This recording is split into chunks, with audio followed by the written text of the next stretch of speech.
மீண்டுமாக உங்கள் அனைவரையும் ஆண்டவராகிய இயேசு கிறிஸ்துவின் நாமத்திலே நான் மகிழ்ச்சியோடு வாழ்த்துகிறேன். கர்த்தர் உங்களோடு இருப்பாராக, உங்களை ஆசீர்வதிப்பாராக. எரிந்து பிரகாசிக்க வேண்டும் என்றால்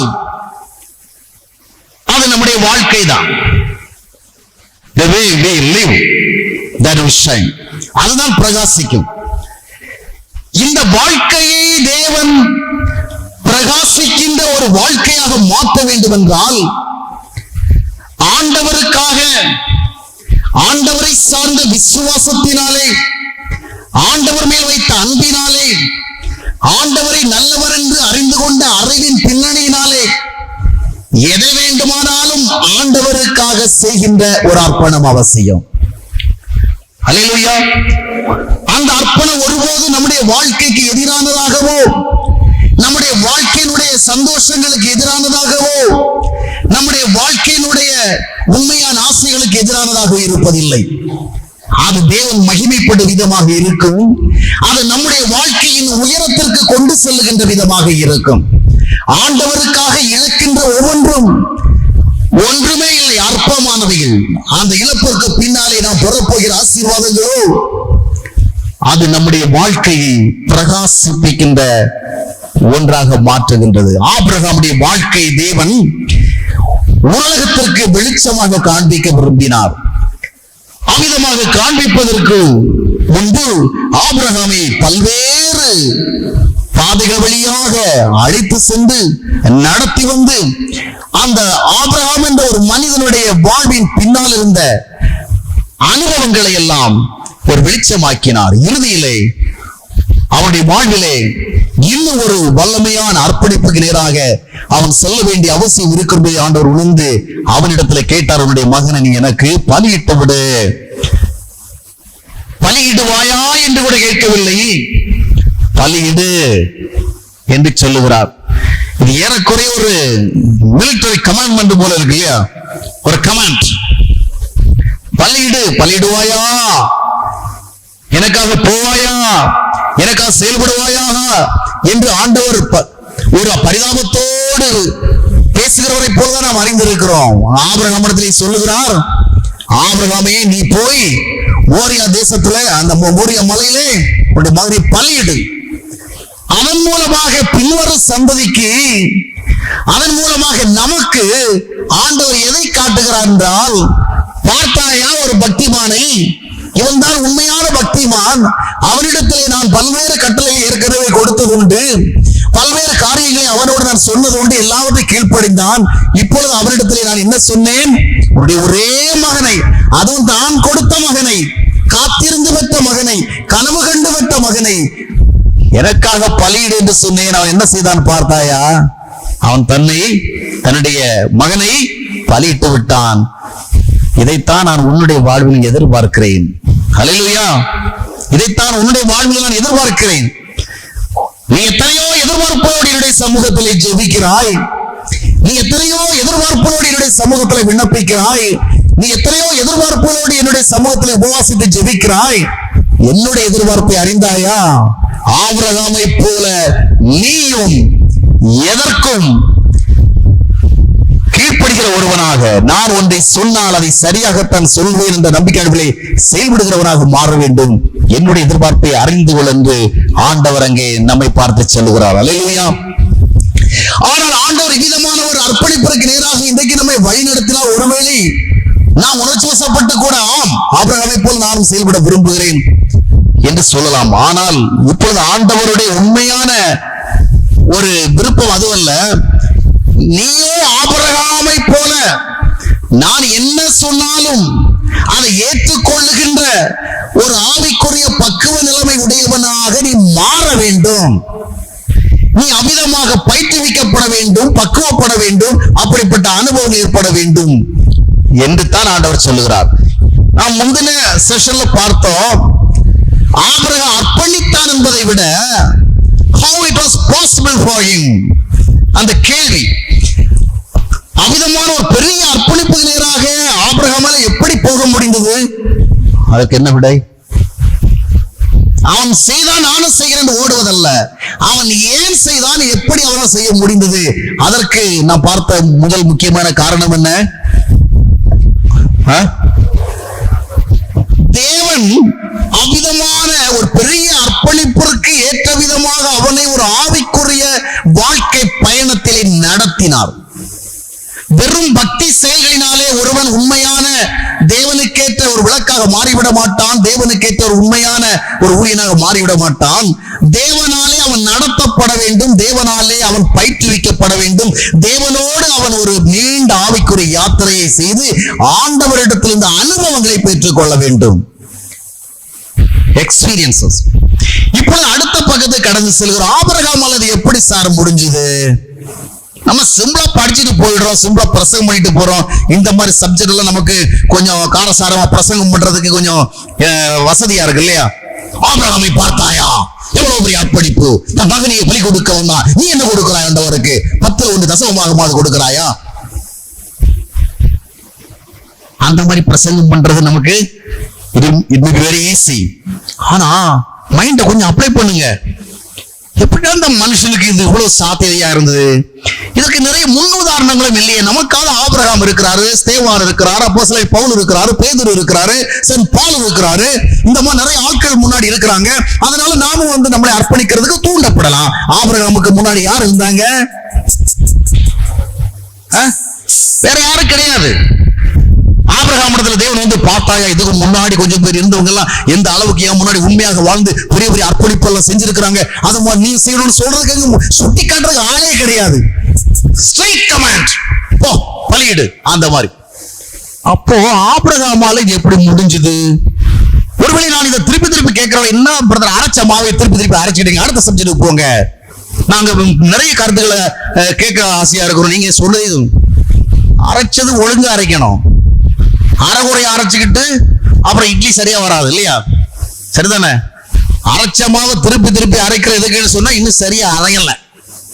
டாக்டர்கிட்ட போயிட்டு கேன்சருக்கு மருந்து சாப்பிட்டா அது குணமாகல, அதனால என்ன டாக்டர் ரொம்ப நாளா மருந்து சாப்பிடுறேன், இந்த கேன்சர் குணமாகவே மாட்டேங்குது. நீங்க இந்த கேன்சருக்கு மருந்து தரதை விட்டுட்டு நீங்க ஹார்ட் அட்டாக்கு மருந்து கொடுங்க நான் கேட்க முடியும்? எந்த நோய் இருக்கோ அந்த நோய் குணமாகிற வரைக்கும் மருந்து கொடுக்கணும்.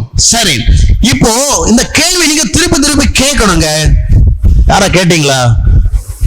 எத்தனை பேர் கேட்டீங்க இந்த கேள்வி? உங்களுக்குள்ள பக்கத்துல இருக்கிறவங்கள்ட்ட கேட்கறதுக்கு நான் சொல்லல. வழக்கமா தேவ ஊழியர்கள் பக்கத்துல இருக்கிறவங்க தான் கேட்க சொல்லுவாங்க. நான் உங்களுக்குள்ளே கேட்க சொல்றேன். ஆஸ்க் யுவர்செல்ஃப், உங்களே கேளுங்க. இது எப்படி இந்த மனுஷனுக்கு முடிஞ்சது? முன்னுதாரணங்களே இல்லையே. நமக்கா மேகம் போன்ற இத்தனை திரளான சாட்சிகள் நம்மை சுற்றி சூழ்ந்திருக்க, விசுவாசத்தை துவக்கிறவர் முடிக்கிறவருமாகிய அவரை நோக்கி உங்களுடைய ஓட்டத்தை வெற்றியா ஓடுங்கன்னு சொல்லப்பட முடிஞ்சது. ஆபிரகாம் என்ன சொல்ல முடிஞ்சது? அப்போ அந்த ஆபிரகாமால எப்படி முடிந்தது? இப்போ ஆபிரகாமுக்கு முன்னாடி ஒரு கேள்வி. ஆபிரகாமுக்கு ஆண்டவர் சொல்லிட்டார், மகனை பலியிடுப்பாடு. இப்போ now he has to take a decision on that. ஒரு தீர்மானம் எடுக்கணும் இல்லையா? ஆண்டவர் சொல்லிட்டார், மகனை பலியிடுவதா வேண்டாமா? காசை கேட்ட கொடுக்கலாம், சொத்தை கேட்ட கொடுக்கலாம், வீட்டை கேட்ட கொடுக்கலாம், வேற என்ன வேணாலும் கொடுக்கலாம், ஒருவேளை என்னையே கேட்டா கூட கொடுக்கலாம். ஆனா ஆசையும் அருமையுமா பெற்ற மகனையே கேட்கிறாரு ஆண்டவர்.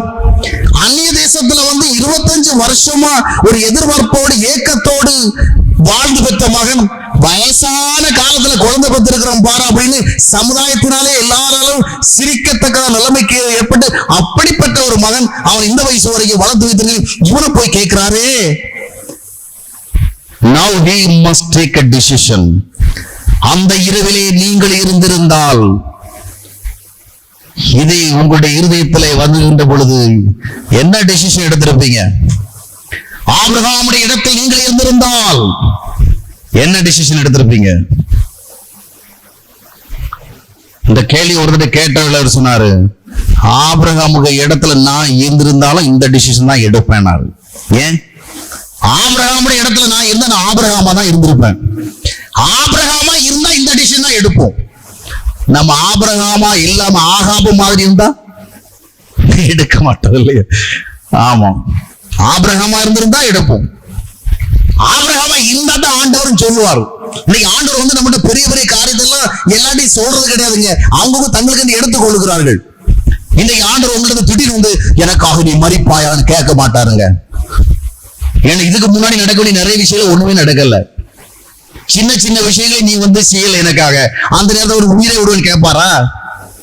ஆபிரகாமிடத்தில் கேட்டார் என்றால் அவனுடைய வாழ்க்கை பிரயாணத்திலே அவன் ஏற்கனவே நிறைய ஆண்டவருக்காக இழந்திருக்கிறான். ஜாதி ஜனங்களை இழந்திருக்கிறான், சமுதாய சூழலை இழந்திருக்கிறான், வணங்கி வந்த தெய்வங்களை வேண்டாம் என்று விட்டிருக்கிறான், பெற்றோர் பந்தங்கள் எல்லாவற்றோட ஆண்டவர் போதும் என்று வந்திருக்கிறான்.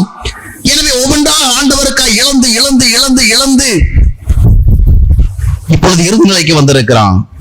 அந்த இடத்துல ஆண்டவர் கேட்கிறா பலியிடுன்னு. இப்போ ஆபிரகாம் ஒரு முடிவு எடுக்கணும். இப்போ என்ன முடிவு எடுக்கிறது? என் மகன் வேணுமா, இல்ல என்னை அழைத்த தெய்வன் வேண்டுமா? யாரும் பயப்படாதுங்க. நீங்க எல்லாம் கொஞ்சம் சீரியஸா இருக்கிற, நான் பேசுற சப்ஜெக்ட் கொஞ்சம் சீரியஸா இருக்கிறதுனால இவர் இந்த சப்ஜெக்டை விட்டு அடுத்த செஷன்லயாவது மாறி போவார்னு நினைச்சா இப்போ அதே தொடர்றாரு. ஒரு ஆவிக்குரிய கருத்தை சொல்றதுக்கு தான் நான் உங்களுக்கு சொல்றேன். நீங்க யாரும் அந்த மகன் அப்படின்னு வரதுனால யாரும் கவலைப்படாதீங்க. நம்ம ஆண்டவர் நல்லவர். அல்லேலூயா. நியாயம் இல்லாம காரணம் இல்லாம ஒன்னும் செய்ய மாட்டார். ஆபிரகாமுடைய மகனே என்ன செய்யல, அவரு பலியிடுப்பான்னு சொல்லி வேடிக்கை பார்த்துட்டு இருந்தாரு. வேணாப்பா, உன்னை பத்தி எனக்கு தெரிஞ்சு போச்சு, மகனை அழைச்சிட்டு போனார் இல்லையா? சரிதானே? அதனால ஒன்றும் பயப்படாதீங்க. அல்லேலூயா. ஃப்ரீ ஆகுங்க, ரிலாக்ஸ் பண்ணீங்க. ஆனால் இப்ப ஆபிரகாம் ஒரு டிசிஷன் எடுக்கணும். நான் பெற்றெடுத்த மகன், என்னுடைய வாழ்விற்கு சந்தோஷத்தை கொடுத்த மகன், அவ்வப்பொழுது பார்த்து நான் மகிழ்கின்ற மகன், என்னுடைய வயதான காலத்திலே என்னுடைய இருதயத்திற்கு ஒரு சந்தோஷத்தை தருகிற ஒரு மகன், இந்த மகனோடு நான் தொடர்ந்து வாழ்வதை தெரிந்து கொள்ளுவதா, இல்லை சுமார் 40 ஆண்டுகளுக்கு முன்பாக அந்நிய தேசத்திலே விக்கிரகங்களை வழிபட்டுக் கொண்டிருந்த பொழுது இது போன்ற ஒரு வாழ்க்கை நீ உனக்கு வேண்டாம், ஒரு உயர்ந்த ஒரு வாழ்க்கைக்கு உன்னை அழைக்கிறேன், உலகத்திலே நீ ஒரு மிகப்பெரிய மனிதனாக மாறப் போகிறாய் என்று சொல்லி அழைத்து வந்த அந்த தேவன் வேண்டும் என்று சொல்லுவதா? மகன் வேண்டுமா, தேவன் வேண்டுமா? எனக்கு மிகவும் பிரியமான ஒன்று வேண்டுமா, இல்லை என்றால் என்னுடைய வாழ்விற்கு புதிய ஒரு அர்த்தத்தை கொடுத்த ஆண்டவர் வேண்டுமா? யோசிங்க, அந்த தீர்மானத்தை எடுக்கணும். மகனை பலியிட மாட்டேன் என்று சொன்னால் தேவனோடு வாழ்கின்ற ஆசையை பலியிட்டாக வேண்டும். மகனை இழப்பது எனக்கு முடியாது என்று சொன்னால் தேவ உறவை இழந்தாக வேண்டும். ஒருவேளை தேவனிடத்தில் ஆபிரகாம், ஆண்டவரை வேற என்ன வேணாலும் செய்யறேன், தலைகளை நிக்கணும்னாலும் நிக்கிறேன், மொட்டை அடிக்கணும்னாலும் அடிக்கிறேன், இல்ல உயிரை விடணும் விட, ஆனா என் மகனை மட்டும் தரமாட்டேன் அவ்விதமாக ஆபிரகாம் சொல்லி இருந்தா என்ன நடந்திருக்கும்? அவன் தேவனுடைய ஐக்கியத்தை, உறவை இழந்திருப்பான். ஏனென்றால் தம்முடைய வார்த்தையை ஏற்றுக்கொள்ளாதவர்களோடு தேவன் தொடர்ந்து தங்கி இருப்பதே இல்லை. தம்முடைய வார்த்தைகளுக்கு முக்கியத்துவம் கொடுக்காதவர்களிடத்துல, தம்முடைய வார்த்தைகளிலே ஒரு பெரிய நன்மை இருக்கிறது என்று விசுவாசிக்க முடியாதவர்களிடத்துல தேவன் தொடர்ந்து தங்கி இருக்க மாட்டார். சவுலுக்கு சொன்ன வார்த்தை அவன் கேட்க மறுத்த பொழுது அடுத்த கட்டத்திலே அவனுக்கு ஆலோசனை கொடுக்க தேவன் அங்கே இருக்கவில்லை. லோத்துவுக்கு ஒரு நல்ல ஆலோசனையை கொடுத்து அதை அவன் கேட்க மறுத்த பொழுது அவனுக்கு அடுத்த கட்டத்திலே ஆலோசனை கொடுப்பதற்கு தேவன் அங்கே இருக்கவில்லை. அவர் அவனை விட்டு போய்விட்டார். ஆபிரகாம் இடத்தில் இப்பொழுது வந்து சொல்லுகிற அவனுடைய மகனை பலியிடு என்று. பலியிடுவதற்கு அவன் ஆயத்தமாக இல்லை என்றால் தேவனோடு இதுவரையிலும் வாழ்ந்து வந்த அந்த உறவை பலியிட்டு தான் ஆக வேண்டும். இப்ப எதை செய்யறது? மகன் வேண்டுமா, தேவன் வேண்டுமா? ஒரு பெரிய போராட்டம் இல்லையா? நான் மிகவும் நேசிக்கிற ஒன்று எனக்கு வேண்டுமா, என்னுடைய இருதயத்திற்கு ஒரு சந்தோஷத்தை கொடுத்து கொண்டிருக்கிற ஒன்று வேண்டுமா, என்னுடைய ரத்தத்தோடு, என்னுடைய எலும்புகளோடு, என்னுடைய நரம்புகளோடு, என்னுடைய எல்லா மன உணர்வோடு கலந்து விட்ட ஒன்று வேண்டுமா? இல்லை, விசுவாசத்தை சார்ந்து வாழ்வதற்கு அழைத்த என் தேவன் வேண்டுமா? ஆபிரகாம் சொன்னா எனக்கு தேவன் தான் வேண்டும். அல்லேலூயா. இன்றைக்கு ஒருவேளை இது போன்ற ஒரு சவாலான கேள்வியை ஒரு கூட்ட மக்களிடத்தில் கேட்டால் அநேகர் எழுந்து நிற்க முடியும். எனக்கு தேவன் தான் வேண்டும். அது சில நேரங்களிலே ஒரு உணர்ச்சி வசப்பூட்டின பக்தியினாலே உருவாகக்கூடும், உணர்ச்சி வசப்பட்ட வைராக்கியத்தினால் கூடும். ஆபிரகாம் அப்படி அல்ல. ஆபிரகாம் மகனோடு தொடர்ந்து வாழ்வதா, இல்லை என்றால் மகனை இழந்து தேவனுடைய உறவோடு தொடர்ந்து வாழ்வதா என்ற கேள்விகளுக்கு முன்பாக வைக்கப்பட்ட பொழுது அவன் எதை தெரிந்து கொண்டான்? கடவுளுடைய உறவோடு வாழ்வதை it was more preferable for him. அதுதான் அவனுக்கு தேர்ந்தெடுக்கப்பட வேண்டிய மிக ஒன்றாக இருந்தது. ஏன் இந்த மனுஷன் இந்த மாதிரி சொந்த பிள்ளையே வேண்டாம்னு சொல்லிட்டு கடவுளுடைய உறவுக்காக அவர் சொல்றபடி செய்ய வருகிறான்? அடுத்த கேள்வி, ஏன் இந்த அளவுக்கு பக்தி வேணும்? கடவுள் நமக்கு நல்லதாக செய்யணும். ஒரு பிள்ளை இருந்தா இன்னொரு பிள்ளை தந்துதான் ஆசீர்வதிக்கணும். அதை விட்டு இருக்கிற பிள்ளையை எடுத்துக்கிட்டு. ஆனா கடவுள் சொன்ன அப்படி கேட்டானே, காரணம் என்ன? அவன் தன்னுடைய மகனை இழந்து கூட வாழ முடியும் என்று நம்பினான். தேவ உறவை இழந்து வாழ முடியும் என்று அவனால் நம்ப முடியவில்லை. அங்க என்ன நடந்திருக்கிறது? To that extent he was very very closer to God. To that very extent he enjoyed God's fellowship. தேவ உறவில்லாமல் இனி என்னுடைய வாழ்க்கையை வாழ்வது என்பது எனக்கு எளிதானதல்ல. உலகத்திற்கு ஒரு பைத்தியமாக தோன்றலாம், உலகத்திற்கு ஒரு முட்டாள்தனம் போல தோன்றலாம். ஆனா என்னை பொறுத்த வரைக்கும் இட்ஸ் an impossible thing. தேவ உறவில்லாமல் வாழ்வது என்பது எனக்கு எளிதானதல்ல. இதை விளக்கி சொல்ல முடியாது. அது ஆபிரகாமுக்கும் தேவனுக்கும் இடையே ஏற்பட்ட உறவினுடைய தாக்கம். It's an impact. அல்லேலூயா. அந்த அளவுக்கு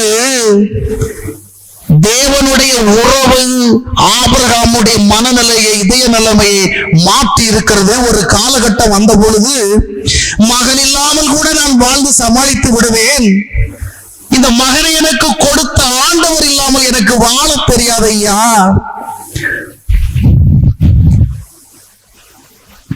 எனக்கு வாழ முடியாது ஐயா. ஏதோ எனக்குள் நடந்திருக்கிறது, எனக்கு புரிந்து கொள்ள தெரியவில்லை. நான் எதை வேண்டுமானாலும் இழந்து விடுவதற்கு வற்புறுத்தப்படுகிறேன். ஆனாலும் இந்த தேவ உறவு இல்லாமல் வாழ்வதற்கு முடியும் என்று என்னால் சொல்ல முடியவில்லை. என் வாழ்விற்கு ஒரு அர்த்தத்தை கொடுத்த இந்த தேவன், இந்த வாழ்விற்கு ஒரு அழகை கொடுத்தது தேவன், இந்த வாழ்விற்கு ஒரு பெரிய நோக்கத்தை கொடுத்த தேவன், அந்த நோக்கத்தை சார்ந்து இத்தனை ஆண்டுகள் மனவகைகள் வைத்த ஒரு தேவன், அந்த ஆண்டவரை நான் வேண்டாம் என்று சொல்லிவிட்டு அவர் கொடுத்த மகனோடு நான் எப்படி வாழ்வது? ஆண்டவருடைய உறவு இல்லாதபடிக்கு நீ வாழ்வது எனக்கு எளிதான காரியம் அல்ல என்று ஒரு முடிவுக்குள் வந்து விட்டான். அருமையான ஒரு பாடல் உண்டு, நம்ம அடிக்கடி பாட கேட்டுருங்க. அப்பா ஃபாதர் பர்க்மன்ஸ் பண்ண பாடலாம் அடிக்கடி சொல்லுவேன். உம்மை பிரிந்து வாழ முடியாதையா ஏசையா ஏசையா, உம்மை பிரிந்து வாழ முடியாதையா ஏசையா ஏசையா. வாழ முடியாது. பக்தி இல்ல சார், மனது இல்ல. இது ஏதோ something happened. இந்த ஆவி என்னமோ நடந்து போச்சு. ஆண்டவருடைய அன்பை அவன் தன்னுடைய வாழ்க்கையிலே அடையாளம் கண்டு கொண்டிருந்திருக்கிறான். ஆண்டவருடைய அன்பை தன்னுடைய வாழ்க்கையிலே அனுபவித்திருக்கிறான். பொதுவான உண்மையாக அறிவதல்ல. எத்தனையோ பேர் அறிந்திருக்கிறார்கள், கல்வாரி சிலுவையில் ஆண்டவராக இயேசு கிறிஸ்து தம்முடைய கடைசி இரத்தத்தை சிந்தி இவ்விதமாக உலகத்திற்கு அன்பை வெளிப்படுத்தி இருக்கிறார். ரோமர் 5:8 சொல்லுகிறது, நாம் பாவிகளாக இருக்கிறது கிறிஸ்து நமக்காக மரித்ததனாலே தேவன் தம்முடைய அன்பை விளங்க பண்ணி இருக்கிறார். யோவான் 3:16 சொல்லுகிறது, அவன் நமக்காக ஜீவனை கொடுத்ததனாலே as he had laid down his life for us we can know that what love is. அங்கிருந்து அறிந்த வசனங்களை எல்லாம் படித்திருக்கிறோம். தேவன் இவ்வளவாக தம்முடைய ஒரேவரான குமாரனை தந்தொழி நம்மை அன்பு குந்தார்ந்து வேதம் சொல்லி அறிந்திருக்கிறோம். These are all common knowledge, general spiritual knowledge. இந்த விதமான ஒரு அன்பை அறிந்து கொண்ட ஒரு அனுபவம் மட்டுமல்ல ஆபிரகாமுக்கு, he tasted God's love, he experienced God's love. அந்த அன்பை அவன் தன்னுடைய வாழ்க்கையிலே அடையாளம் கண்டு அனுபவித்திருக்கிறான். இந்த அன்பை நீங்களும் அடையாளம் கண்டு அனுபவித்திருந்தால் ஆண்டவர் உங்களுக்கு என்ன சொன்னாலும் அதை கேட்பீங்க. உங்களை ரொம்ப நீங்க தாழ்த்திக்குவீங்க. லோத்துக்கு முன்னாடி போய், லோத்துவே நம்ம 2 பேரும் அண்ணன் தம்பிப்பா, சகோதரர்கள், நான் சீனியர் நீ ஜூனியர், நான் தான் உன்னை அழைச்சிட்டு வந்தேன், பிரச்சனை வேணாம்ப்பா, நீ வலது பக்கம் போறியாப்பா, நான் இடது பக்கம் போடுறேன்ப்பா, நீ இடது பக்கத்தை நீ சூஸ் பண்ண, நான் வலது பக்கம் போயிடுறேன்ப்பா. நமக்குள்ள பிரச்சனை வேண்டாம். ஏன் சொன்னா, நான் வலது பக்கம்தான் போவேன் என்று பிடிவாதம் காட்டினால் தேவன் என்னை விட்டு போயிடுவாரே. உனக்கு முன்பாக என்னை தாழ்த்திக் கொள்வதற்கு நான் என்னை ஆயத்தப்படுத்திக் கொள்ளவில்லை என்றால் தேவனுக்கு முன்பாக நான் நிமிர்ந்து நிற்க முடியாது. அவருடைய முகத்திற்கு முன்பாக நிற்க முடியாது. ஆபிரகாமே, இத்தனை ஆண்டுகள் நீ என்னோடு நடந்த பிறகும் உனக்குள்ளே அந்த தாழ்மை இல்லையே. ஆண்டவர் ஒரு நாள் என்னுடைய இருதயத்தில் சொன்னார், Samson Paul, I have given you more than 25 years. 25 வருஷம் கொடுத்த பிறகு இன்னும் உங்ககிட்ட சில காரியங்கள் மாறலையே. கொடுக்கப்பட்ட காலம் பத்தலையா? இத்தனை வருஷங்கள் உனக்கு கொடுத்திருக்கீங்களப்பா, இன்னும் கொஞ்சம் உங்களுடைய கேரக்டர் மாறலாமே, இன்னும் சில சுபாவம் மாறி இருக்கலாமே. நிறைய பேர்கிட்ட இல்லாத உங்ககிட்ட இருக்கிறது உண்மைதான். ஆனா நான் எதிர்பார்க்கிற அளவுக்கு இன்னும் கொஞ்சம் குறைவு விடுது. 25 வருஷம் உனக்கு கொடுத்திருக்கோம்ப்பா. Be careful. ஆண்டவர் எனக்கு காலங்களை கொடுத்து அந்த அனுபவங்களை எதிர்பார்க்கிறார். ஆக அருமையானவர்களே, அந்த கிறிஸ்தவனுடைய அன்பை அனுபவிக்க வேண்டும், அந்த உறவை அனுபவிக்க வேண்டும். அந்த உறவிற்காகத்தான் இந்த உலகத்துல பக்தியா வாழ முடியும். அல்லேலூயா.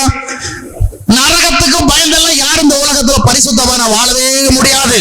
நிறைய பேர் நரகத்துக்கு போனீங்கன்னா அங்க ரொம்பவே நெருப்பெல்லாம் ரொம்ப எரிஞ்சுக்கிட்டு இருக்கும், அதுக்குள்ள புழுவெல்லாம் இருக்கும். அங்க நிறைய பேரை பார்த்தோம், கை இல்லாம கால் இல்லாம தலை இல்லாம மூக்கு இல்லாம ரொம்ப கஷ்டப்பட்டு இருந்தாங்க. ஆண்டவர் என்ன எங்களுக்கு காமிச்சு கொடுத்தாரு, அது மாதிரி நீ போயிடாதப்பா அப்படின்னு நிறைய பேர் புக்கெல்லாம் எழுதுறாங்க, டிவில சொல்றாங்க. இதெல்லாம் நம்பாளு கதையா கேட்டு வாழ்றத மட்டும் வாழ்ற விதமா வாழ்ந்துட்டு இருக்கிறான். நரகத்தை எல்லாம் சுட்டி காட்டி பயப்படுத்தி நம்ம ஆளுகளை திருப்ப முடியாது. பரலோகத்தினுடைய மகிமையெல்லாம் சொல்லி விளக்கி நம்முடைய ஆட்களை மனம் திரும்ப வைக்க முடியாது. பரலோகத்துக்கு போயிட்டு வந்தப்பா, ரொம்ப சூப்பர். கண்ணாடி கடல் எல்லாம் பார்த்தேன். ஆஹா, தேவதூதெல்லாம் எவ்வளவு அழகா இருந்தாங்க. அங்க போய் பசியே வராது, உனக்கு அங்க போய் பட்டினியும் கிடையாது. அதை கேட்கவே நம்ம பசி வராதா? எனக்கு வேண்டாம் அந்த இடம். அங்க பிரியாணியும் சாப்பிட முடியாது, சோறும் சாப்பிட முடியாது, குருமான் சாப்பிட முடியாது, இட்லி சாப்பிட, அங்க பசியே கிடையாது. ஏப்பா இது வேண்டாப்பா, நான் முன்னாடி விலாசில போய் சாப்பிடணும் அடிக்கடி பிரியாணி. நீ அஞ்சப்பட்ட போகணும். நம்ம ஆளுங்களுக்கு பரலோகத்தை பத்தி ரொம்ப விளக்குறாங்க. என்ன அருமையான இடம். நான் சமீபத்துல ஒரு டிவியில பார்த்தேன். நம்ம இந்திய தேசத்தை சேர்ந்த ஒரு ஐயா பரலோகத்துல போய் ஆண்டவர் அடிக்கடி பார்த்துட்டு வர்றவரு. அடிக்கடி இல்ல, டெய்லி மட்டுமல்ல, டெய்லிக்குள்ள நிறைய முறை ஜெவமன்றங்களிலும் பாக்குறவரு. நாங்க பார்த்துட்டு நானும் புரிதல் முடிச்சுட்டு இருந்தேன். அவர் சொன்னார், இயேசுநாதருடைய கண்கள் எல்லாம் நீல கலரா இருந்தது, தலைமுடியெல்லாம் சுறுசுளா இருக்கு. என் மனசுக்குள்ள, ஆண்டவரை நீங்க மட்டும் சுறுசுளா முடிய வச்சுட்டு எனக்கு மட்டும் ஏன் முளம்பட்டிக்கு மாதிரி முடிய கொடுத்தீங்க? நீங்க மட்டும் நீல நிற கண்களை வைத்துக் கொண்டு எனக்கு மட்டும் இந்த மாதிரி கண்களை கொடுத்தீங்க. உங்க நீல நிறம் எனக்கு இருந்துட்டா இன்னும் வித்தியாசமா காரியங்கள் நடந்திருக்குமே. முடிய பார்த்தாலே சரியில்லைன்னு சொல்ற மாதிரி நம்ம கண்ணை கொடுத்துட்டு நீ மட்டும் நீல கண்ண என்ன நீல வர்ண கண்ணா இருக்கிறது, முடியெல்லாம் சூழா இருக்குது. கண்களை பார்த்தால் அப்படியே அன்பு பாய்ந்து இருக்கிறது. அவருடைய இருதயத்திலிருந்து பெருமூச்சு வந்ததெல்லாம் பார்த்தேன்னு நம்ம ஒரு ஐயா ரொம்பவும் அழகா விளக்குனாரு. அது மட்டுமல்ல, நாம் எல்லாம் பைபிளை படிக்கிறவில்ல. எருசலேமில் தேவாலயத்துல தேவன் அப்படியே அந்த சாட்டை எடுத்து படிக்கிறவில்ல. நமக்கு என்ன வரும்? we may have some kind of imagination இல்லையா? எருசலேமில் நடந்தது நம்ம என்ன பண்ணுவோம்? கொஞ்சம் இமேஜின் பண்ணி பார்ப்போம். ஆனா அந்த ஐயா அப்படி கிடையாது. அந்த வேதாகமத்துல அந்த பகுதியை படிச்ச உடனே நீங்க முடிச்சு யாரு இந்த ஐயான்னு தெரியலையே, அவர்கிட்ட போய் நம்ம நிறைய அனுபவம் பெறலாம் போல இருக்கு. அந்த ஐயா அந்த மாதிரி பைபிளை படிச்சிருக்கே எருசலேமில் சாட்டை அடிக்கிறத அப்படி நேரடி அவர் பார்ப்பார். கலிலேயா கடலோரம் இயேசு கிறிஸ்து நேரே நடக்கிறத அவர் பார்ப்பார். கூட பார்வை கொடுத்து நாம படிக்கிறோம், நம்ம கற்பனை தான் பண்ணி பார்ப்போம். இல்ல ஜீசஸ் டிவில பார்த்தது என்ன சொல்லுவோம்? ஜீசஸ் டிவில இல்ல, ஜீசஸ் சினிமால பார்த்ததை என்ன செய்வோம்? பார்ப்போம். ஆனா இவர் அந்த காட்சியை நேரடியா 2000 ஆண்டுகளுக்கு முன்பாகவே நடந்தத நேரடியா பார்க்கிறார். சரி, இதெல்லாம் எதுக்குன்னா, இதெல்லாம் நம்ம ஆளுகிட்ட சொன்னாலும் இதையெல்லாம் காமிச்சு நம்ம ஆளுகளை எல்லாம் ஒண்ணும் சேஞ்ச் பண்ண முடியாதுங்க. நாங்க அந்த அளவுக்கு ஒண்ணும் கிடையாது. நீங்க பரலோகத்தை பத்தி எவ்வளவு வேணாலும் சொல்லுங்க, நரகத்தை பத்தி எவ்வளவு வேணாலும் சொல்லுங்க, அப்படிலாம் எளிதா மாறிட மாட்டோம். இவங்களுடைய ஒரு ஆதங்கன்னு சொன்னா நரகத்தினுடைய அந்த டெரிபிள்னஸ் எல்லாம் நிறைய நம்ம எக்ஸ்பிளைன் பண்ணி காமிக்கிறோம், பயந்துருவோம் அப்படின்னு. முடியாதுங்கிற ஒரு நிலைமைக்கு நீ வந்திருப்பதன் ஆவிக்குரிய வாழ்க்கையினுடைய முதிர்ச்சி. அல்லேலூயா. அந்த தேவ உறவிற்காகத்தான் நீ கீழ்ப்படிவாய், அந்த தேவ உறவிற்காகத்தான் நீ தாழ்ந்து போவாய், அந்த தேவ உறவிற்காகத்தான் நீ விட்டு கொடுப்பாய், அந்த தேவ உறவுக்காகத்தான் நீ ஆண்டவருக்கு உன்னை அர்ப்பணிப்பாய். ஏனென்றால் தேவ உறவு என்பது உன்னுடைய வாழ்க்கையிலே ஏதோ ஒரு முக்கியத்துவம் பெற்ற ஒன்றல்ல, அதுதான் வாழ்க்கையில முக்கியம். இது ஆபிரகாமுடைய இருதயத்தில் நடந்தது. நீங்களும் அந்த மாதிரியே ஆண்டோடைய உறவை தெரிந்து கொள்ள வேண்டும் நான் சொல்ல வருகிறதை விட அந்த அளவுக்கு நம்முடைய ஆவிக்குரிய வாழ்க்கை வளர வேண்டும். அல்லேலூயா. தேவ உறவின்றி வாழ முடியாது என்கிற ஒரு நிலைமை நம்முடைய வாழ்வில் ஏற்பட்டால் தான் ஆண்டவருடைய ஆவிக்குரிய ஆலோசனைகளை கேட்போம், அவருடைய போதனைகளின்படி வாழ்வோம். அல்லேலூயா. இந்த உலகத்தில் நிறைய காரியங்களை சகித்து பொறுத்து நாம் வாழ்வோம். இந்த உலகத்தினுடைய ஆடம்பரங்களுக்கு எதிராக வாழ்வோம். இந்த உலகம் போகிற போக்கில் போகாமல் இருப்போம். எல்லாரும் வாழ்வது போல வாழ வேண்டும் என்ற ஆசைக்கு பலியாகாது இருப்போம். அனித்தியமான உலக உறவுகளை நாம் சிக்கிக் கொள்ள மாட்டோம். உண்மையான தேவ உறவு நம்முடைய வாழ்வில் முக்கியமாக வருகின்ற பொழுதுதான் தேவன் நம்முடைய எதிர்பார்க்கிற விதமான ஒரு வாழ்க்கைக்கு நாம வர முடியும். அது எப்படி சார் இந்த மாதிரி ஆபிரகாமுக்கு நடந்தது? நீங்க இதை வேண்டும் சாதாரணமா எடுத்துக்கலாம். என்ன பிரதர், ஆபிரகாமுக்கு நடந்ததே திருப்பி திருப்பி சொல்லிட்டு இருக்கீங்க. எனக்குள் it created lot of questions. என்றால் என்னுடைய ஆவிக்குரிய வாழ்க்கையோட நிலையும் அதை நான் ஒப்பிட்டு பார்த்தேன். இந்த மனிதன் இவ்வளவு பெரிய ஒரு அர்ப்பணிப்புக்குள் வந்திருக்கிறாரே, நான் இன்னும் சின்ன சின்ன விஷயங்கள்ல கூட ஆண்டவர் சொன்னது அப்படியே பின்பற்றுகிறதுல பலவீனமா இருக்கிறேனே. நான் திரும்ப திரும்ப சிந்தித்து பார்த்தேன், எப்படி நடந்தது? ஒரு சின்ன எக்ஸாம்பிள் சொல்றேன், அது நீங்கள் பின்பற்றுவதற்காகவோ இல்லை நீங்கள் ஏற்கனவே எடுத்துக்கொண்ட ஒரு முடிவை சரி என்று நிரூபிப்பதற்காக அல்ல. ஒரு எக்ஸாம்பிள். அம்மா அப்பா 20 வருஷம் 22 வருஷம் ஒரு பொண்ணை வளர்க்குறாங்க, இல்லை ஒரு பையனை வளர்க்குறாங்க. 22 வருஷம் 23 வருஷம் கண்ணின் மணி போல சீராட்டி தாளாட்டி பாலாட்டி அப்படியே சிறப்பா வளர்க்கிறாங்க. நல்ல ஸ்கூல்ல சேர்த்தாங்க, நல்ல கல்லூரில சேர்க்கிறாங்க, நல்ல பிளேஸ்மெண்ட்டுகள்லாம் இருக்கணும். ஆனா இப்படியே அவங்க மேல ஒரு பெரிய கனவை வைத்துக் கொண்டிருக்கின்ற பொழுது அந்த மகள் ஒருவனை பார்க்க நேரிடுகிறது. அவனோடு ஒரு சில நாட்கள் தொடர்ந்து ஏதோ ஒரு சூழலை பேச நேரிடுகின்றது. அவனை குறித்த ஒரு எண்ணம் இவளுடைய இருதயத்தில் ஏற்படுகிறது. அவன் தன்னுடைய வாழ்விற்கு தேவை என்கிற உணர்வுக்கு நேராக அவள் வற்புறுத்தப்படுகிறாள். இல்லை என்றால் ஒரு ஆண் இன்னொரு பெண் ஒரு பெண்ணை பார்க்கிறான். சில நாட்கள் தான் பார்க்கிறான், பேசுகிறான், பழகுகிறான், பரிமாற்றங்கள் தொடர்கிறது. சேர்ந்து சுற்ற ஆரம்பிக்கிறார்கள், பேச ஆரம்பிக்கிறார்கள். பெற்றோருக்கு உண்மை தெரிய ஆரம்பிக்கின்றது. மகளை இல்லை என்றால் மகனை அழைத்து கேட்கிறார்கள், உன்னை எவ்வளவு கனவுகளோடு நாங்கள் வளர்த்து கொண்டிருக்கிறோம், எவ்வளவு ஆசையோடு வளர்த்து கொண்டிருக்கிறோம், நீ பிறந்ததிலிருந்து உன்னை எப்படி வளர்த்தோம் என்பது உனக்கு தெரியுமா? உன்னுடைய வாழ்வு மேல் எவ்வளவு பெரிய ஒரு கனவை நாங்கள் வைத்துக் கொண்டு உன்னை வளர்த்துக் கொண்டிருக்கிறோம் தெரியுமா? ஆனால் நீ இதுவரையில் நல்ல பிள்ளையாகத்தான் இருந்திருக்கிறாய், நிச்சயத்தோடு நாங்கள் வாழ்ந்திருக்கிறோம். நாங்கள் போகிற இடமெல்லாம் உலகத்தில் உள்ள எல்லா பிள்ளைகளும் அப்படி இருக்கலாம், எங்க பிள்ளை அப்படி இருக்காதுன்னு சொல்லி இருக்கிறோம். ஆனால் நீ ஏதோ ஒரு வாலிபரோடு பழகுவதை நான் கேள்விப்பட்டேனே, நீ அவரோடு சுற்றி கொண்டிருக்கிறாயே, இது சரியில்லையே. தாய் தந்தையர் கேட்கிறார்கள். மகள் முதலில் இல்லை என்று சொல்லுகிறாள், இறுதியிலே உண்மைதான், நான் அவரோடு பழகுகிறது உண்மைதான். தாய் தந்தை சொல்லுகிறார்கள், இத்தனை ஆண்டுகளாக உன்னை பேணி வளர்த்தோம், நீ இப்பொழுது வைத்திருக்கிற இந்த பழக்கம் சரியில்லை, இந்த உறவு சரியில்லை, இந்த உறவு உன்னுடைய வாழ்வைக்கு உண்மையான சந்தோஷம் தராது, நீ அதை வெட்டிவிடு.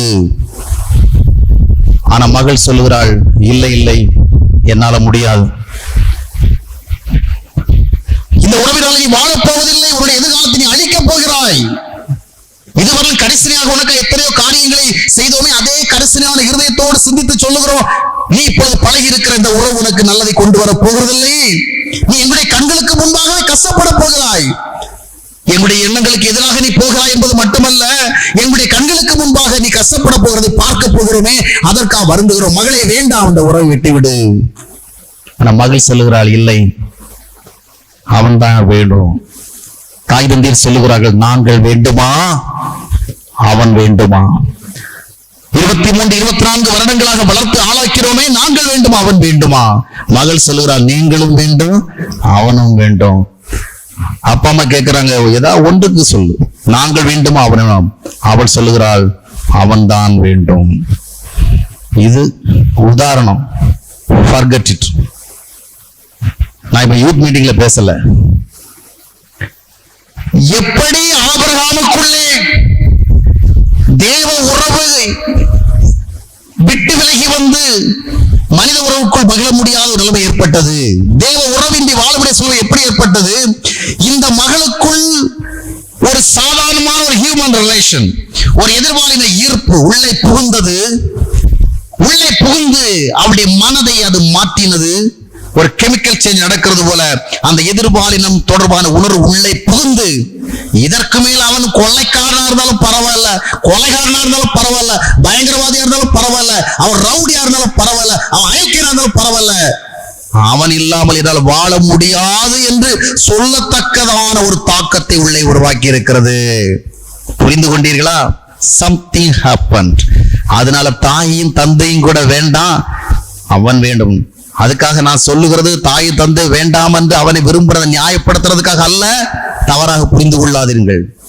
நான் சொல்ல வருகிறேன், நான் ஒரு சில வாரங்கள் மட்டும் பழகின ஒரு உறவை விட்டு வெளியே வர முடியாமல் ஒரு ஆண் அங்கே தவிக்கிறான், ஒரு பெண் அங்கே தவிக்கிறாள். ஆபிரகாம் தேவனோடு 40 ஆண்டுகள் வாழ்ந்தான். அல்லேலூயா. பழகினான், பேசினான். அந்த தேவ உறவு அவனுடைய ஆத்துமாவுக்குள்ளே புகுந்து, அந்த ஆத்துமாவுக்குள்ளே, அந்த ஆவிக்குள்ளே, அந்த இருதயத்துக்குள்ளே எதையோ செய்து விட்டது. மனித உறவுகளுக்குள்ளே இவ்வளவு ஒரு வலிமை இருக்கும் என்றால் அந்த தெய்வீக உறவு எவ்வளவு பெரிய வேலையை செய்யும். அல்லேலூயா. இது தெய்வீக உறவு, டிவைன் லவ், இது ஹியூமன் லவ்.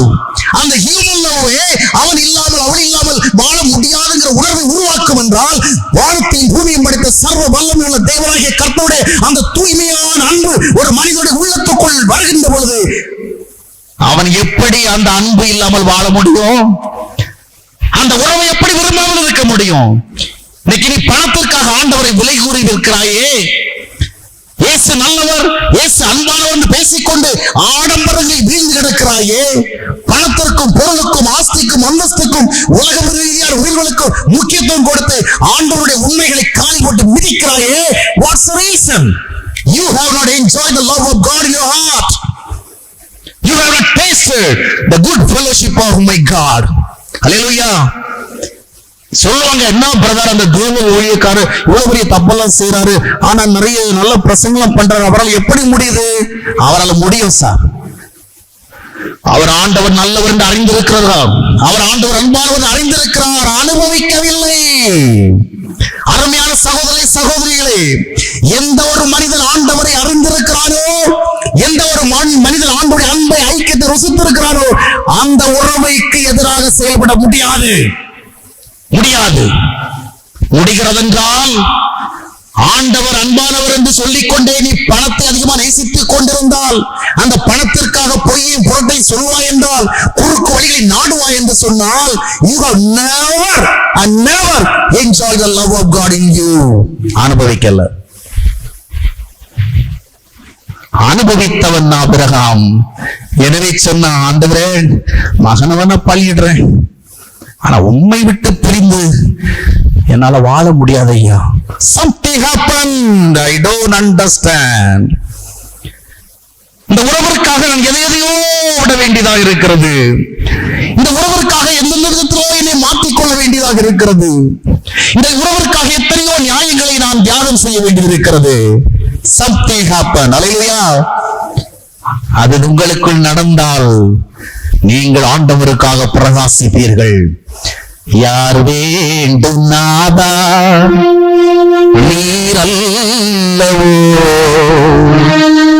எது வேண்டும் நாதா உம் அன்பல்லவோ, யார் வேண்டும் நாதா நீரல்லவோ, எது வேண்டும் நாதா உம் அன்பல்லவோ, பாழான லோகம் வேண்டாமையா, வாழாத லோகம் வேண்டாமையா, வீணான வாழ்வே வெறுத்தேனையா, வீணான வாழ்வே வெறுத்தேனையா.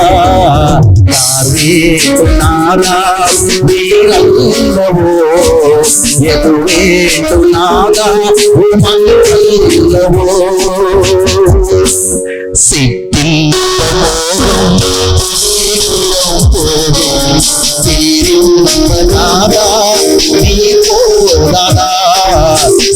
சிற்றின்பமோகம் சீக்கிரம் போகும், சீரின்பனாதா நீ போனதா. உலகம் மாயை வேண்டாமையா, உலகம் மாயை வேண்டாமையா.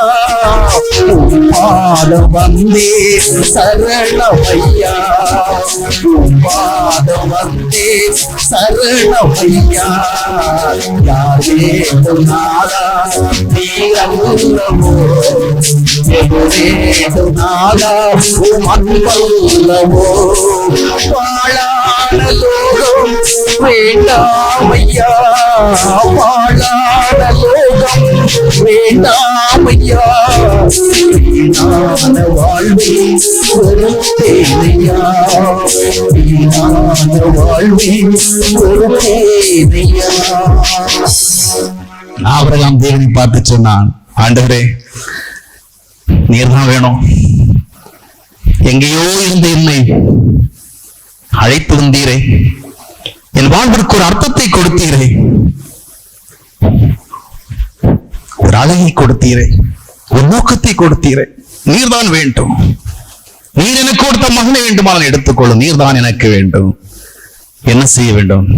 நான் செல்கிறேன் பலியிடுவதற்கு. என்னுடைய வாழ்விலும் கூட நான் அடிக்கடித்தான் சொல்லுவேன், மும்பை பட்டணத்துல குடித்து உரைத்து அவ்வப்பொழுது தெருவில் விழுந்து அடிக்கடி சண்டைகளுக்குள் அகப்பட்டு பெரிய பெரிய கும்பல்களாலே தாக்கப்பட்டு எத்தனையோ விதங்களை சீர்கட்ட ஒரு வாழ்வு.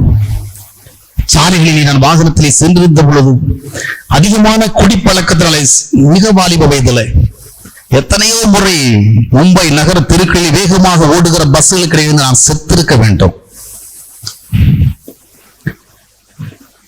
தேவன் சாக விடவில்லை. வாழ்க்கையின் எல்லாரத்தையும் நெருக்கினது. ஒருவருக்கும் தேவையில்லாத ஒருவனைப் போல மும்பை பட்டணத்தில் வீசி எறியப்பட்டேன். என்னுடைய சொந்த நண்பர்கள், என்னுடைய நெருக்கமான நண்பர்கள் கூட, உயிருக்குள்ளாய்ந்த நண்பர்கள் கூட இவனுடைய உறவு இனி யாருக்கு வேண்டும் என்று சொல்லி உதறிவிட்ட வேளை அப்பொழுதுதான் ஆண்டவரை சந்தித்தார். எனக்கு அவர் கொடுத்ததெல்லாம் ஒரே ஒரு வேதாகமம் தான். அந்த வேதாகமத்தை அணைத்துக் கொண்டு வாழ்ந்தேன். 1987 மிகுதியான கடன் பிரச்சனைகளை சமாளிக்க முடியாத ஒரு கட்டாயம் நேரிட்ட பொழுது அந்த பம்பை பட்டணத்தை விட்டு ஓடினேன். ஒரு திருடனை போல ஓடினேன். ஒரு ரயிலை பயணம் செய்து கொண்டிருந்த பொழுது எல்லாரையும் பார்க்கும் பொழுது எனக்கு ஒரு குற்ற உணர்வு. நான் ஒரு கிரிமினலாக இருக்கிறேன். ஒரு திருடனை போல ஓடுகிறேன். ஆனால் ஆண்டவர் சொன்னார், நீ திருடனை போல உன்னை ஃபீல் பண்ற, உன் பின்னால் நான் இருக்கிறேன், நீ முன்னால போ, நான் வந்துட்டே இருக்கிறேன். கடந்த 25 வருடங்களாக என்னோட அவர் வந்து கொண்டே இருக்கிறார். என்னுடைய கடன் பிரச்சனைகள் எல்லாம் தீர்க்க எனக்கு அவர் உதவி செய்தார். வாங்கினவர்களிடத்தில் திருப்பி சென்று கொடுத்தேன் பல ஆண்டுகளுக்கு பிறகு கூட. இன்றைக்கும் அதை நினைக்கும் பொழுது யார் வேண்டும் நாதா, ஒருவேளை அந்த நீர் என்னை தொடாதிருந்திருந்தால் என்னை இன்றைக்கு ஒருவராகிலும் தீண்டுவார்களா, யாராகிலும் என்ன வேண்டும் என்று சொல்லி இருப்பார்களா, என் சொந்த உறவுகளாக என்னை ஏற்றுக்கொண்டிருக்குமா? ஒருவருக்கும் நான் உதவாக்கரையாக மாறியிருந்தேனே. கண்ணாடியின் முகத்தை பார்த்து நீ ஒரு முட்டாள், நீ ஒரு மடையன், நீ எல்லாம் சாக வேண்டும், நீ எல்லாம் மனிதனா என்று என்னை பார்த்து நான் கேட்டவன் அல்லவா? இந்த வாழ்விற்கு ஒரு அர்த்தத்தை கொடுத்தார். இந்த உறவை விட்டு நான் எங்கே போக முடியும்? இதுதான் என்னை இழுத்து பிடித்துக் கொண்டே இருக்கிறது. இல்லை என்றால் என் வாழ்வியை நான் சந்திக்கிற சூழ்நிலை எங்கேயோ போயிருப்பேன், எங்கேயோ போய் விழுந்திருப்பேன், ஏதேதோ படுகொலைக்குள் விழுந்திருப்பேன். வந்துட்டேன். இன்றைக்கும் நான் ஒரு இன்ச் அந்த பக்கம் போகிறவள் இல்ல. ஏதோ ஒன்று என்ன இழுக்குது. என்ன இழுக்கிறது? 1987 ஆண்டுல மும்பை விட்டு ஓடுகிற பொழுது ஒரு திருடனுக்கு போன்று ஓடுகிற பொழுது பின்னால வந்து நான் நேசிக்கிறேன்னு சொன்னாரே அந்த அன்பு. அல்லேலூயா. இது கல்வாரியில் ரத்தம் சிந்துகிற அன்பை குறித்த பொதுவான அறிவல்ல. அதை என்னால் உணர முடியும் சார். அதனால உணர முடியும். நான் பைபிள் ஆண்டவர் அன்பானவரா இருக்கிறான்னு உங்களுக்கு படிச்சு வந்து சொல்லல. நான் என்னோட school teacher. I have experienced. நான் அனுபவித்தேன். இந்த அனுபவத்தோடு நான் சாக விரும்புறேன். இந்த அனுபவத்தை இழப்பதற்கு முன்பாக இழக்க மாட்டேன் என்ற நம்பிக்கை எனக்கு இருக்கிறது. ஏனென்றால் இத்தனை ஆண்டு காலம் இந்த அனுபவத்தை நானே பிடித்து வைத்துக் கொண்டிருக்கவில்லை. அவருடைய அன்புதான் எடுத்து வைத்துக் கொண்டிருக்கிறது. ஆண்டவர் அந்த அனுபவத்தை இழக்காமலே என்னை ஏற்றுக்கொள்வார்.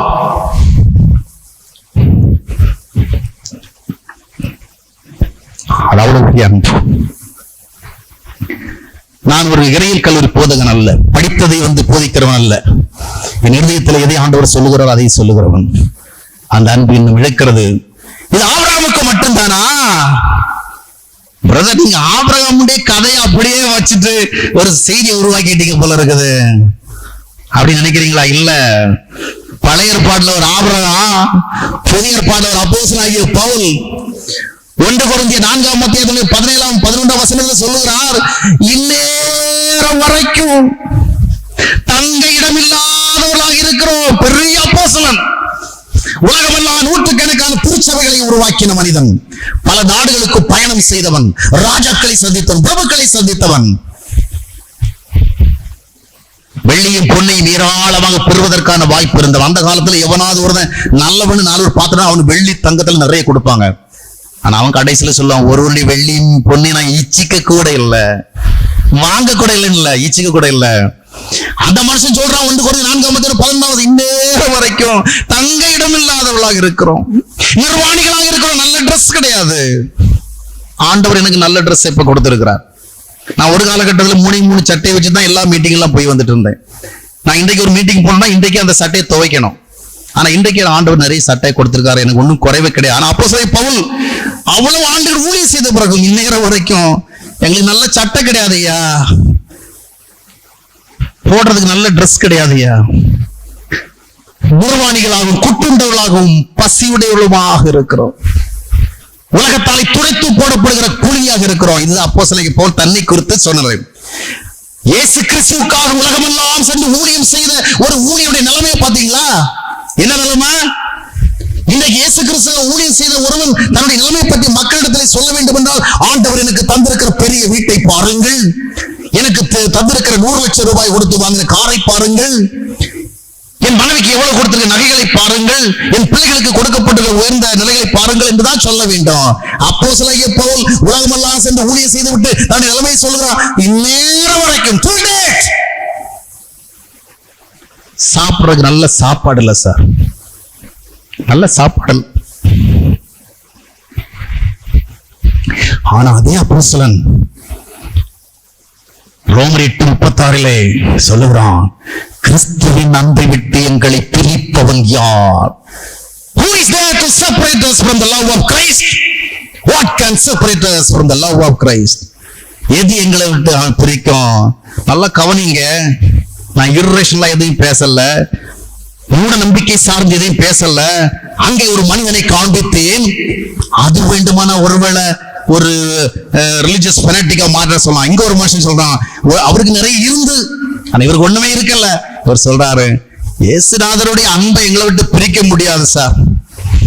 மரணம் வந்தா கூட சரி, நிர்வாணமானாலும் சரி, நாசமோசம் வந்தாலும் சரி, வியாதி வந்தாலும் சரி, பலவீனம் வந்தாலும் சரி, அன்பை விட்டு பிரிக்க முடியாது. Something happens spiritually. இது எப்படி? தங்களை அவர்கள் அவிதமாக ப்ரிப்பேர் பண்ணி கொண்டாங்களா, ட்ரெயின் பண்ணி கொண்டாங்களா, இல்ல அப்படியே மோல்ட் பண்ணிக்கிட்டாங்களா, இல்ல அப்படியே கல்டிவேட் பண்ணிக்கிட்டாங்களா? இல்ல. The love of Christ was poured in the heart of Paul. அதுதான் ரோமர் 5:5 வாசிக்கிறோம். பரிசுத்த ஆவியின் மூலமாக தேவனுடைய அன்பு உங்களுக்கு ஊற்றப்பட்டிருக்கிறது. Through the Spirit of God, the love is poured into your heart. அந்த அன்பை பிரிக்கவே முடியாது. அல்லேலூயா. மொத்தம் 3 மாசம் பழகின ஒரு உறவை விட்டு ஒரு ஆடவன் வரவில்லை என்றால், கல்வாரி சிலுவையிலே தம்முடைய இரத்தத்தை சிந்தி ஜீவனை கொடுத்த அந்த தெய்வீக அன்பினுடைய துளிகள் என்னுடைய இருதயத்திற்குள் பாய்ந்த பிறகு என்னை எதிர்வரிக்க முடியும்? அழகான ஒரு பாடல். எந்த இயேசு எனக்கு நல்லவர், அவர் என்றென்றும் போதுமானவர். என் இயேசு எனக்கு நல்லவர், அவர் என்றென்றும் போதுமானவர். அவர் நீதியாதில் என் பிரயாசங்களில் மனமே அவர் போதுமானவர். அவர் நீதியாதில் என் பிரயாசங்களில் மனமே அவர் போதுமானவர். இயேசு எனக்கு என்றென்றும் போதுமானவர். இயேசு எனக்கு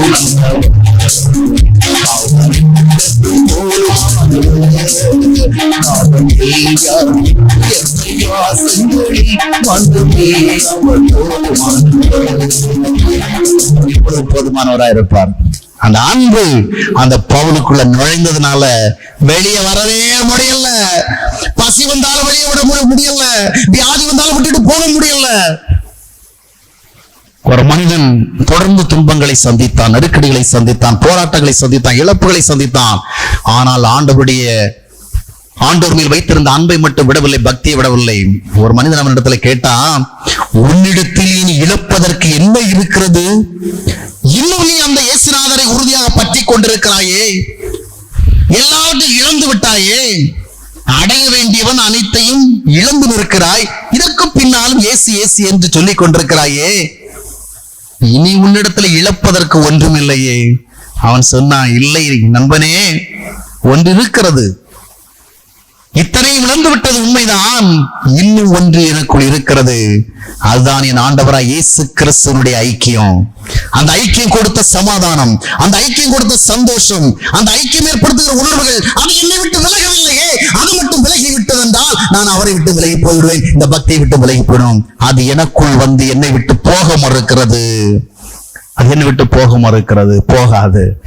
உண்மையான கிறிஸ்துவனுடைய அன்பு உள்ளத்துல வருகின்ற பொழுது அவன் ஆண்டவருக்கு முன்பாக பைத்தியமாகி விடுவான். அது மத பைத்தியம் அல்ல, அன்பினை ருசித்ததன் விளைவான உண்மை பைத்தியம். இந்த பைத்தியம் அநேகரை ஞானியாக்கும், இந்த பைத்தியம் அநேகரை அறிவாளியாக்கும், இந்த பைத்தியம் அநேகரை வாழ வைக்கும். இந்த ஒருவேளை என்னை பார்த்து Samson Paul, you are a fool, எவ்வளவு அறிவு சார்ந்த நூல்கள் இருக்கிறது, எவ்வளவு அறிவு சார்ந்த விஷயங்கள், அதையெல்லாம் கற்றுக்கொண்டு வாழ்வதற்கு பதிலாக இயேசு இயேசு இயேசு, அவர் நேசிக்கிறார், போஷிக்கிறார், எதையோ பேசிட்டு இந்த 21ஆம் நூற்றாண்டுல முட்டாள்தனமா வாழ்றையே அப்படி சொன்னா, ஹலோ, நான் ஒரு முட்டாளாகவே வாழ்ந்து சாக விரும்புறேன்னு சொல்லுவேன். ஏன்? இதற்கு அப்பால போய் நான் ஒரு அறிவாளியாக வாழ விரும்பல. ஏனென்றால் இந்த முட்டாள்தனம் தான் நான் தேடி தேடி பெற முடியாத சமாதானத்தை எனக்கு கொடுத்தது. இந்த முட்டாள்தனம் தான் நான் தேடி தேடி அடைய முடியாத சந்தோஷத்தை எனக்கு கொடுத்தது. இந்த முட்டாள்தனம் தான் எத்தனையோ பாட்டில்கள் மதுபானத்தை அருந்தி அடைய முடியாத நிம்மதி எனக்கு கொடுத்தது. அந்த நிம்மதி இந்த முட்டாள்தனம் கொடுக்கும்னா நான் சாகிறவள முட்டாளாகவே சாக விரும்புகிறேன். என்ற அறிவு எனக்கு கொடுக்கவில்லையே, ஞானம் கொடுக்கவில்லையே, படிப்பு கொடுக்கவில்லையே, கல்வி கொடுக்கவில்லையே, உறவுகள் கொடுக்கவில்லையே, மதுபானம் கொடுக்கவில்லையே, கஞ்சா கொடுக்கவில்லையே.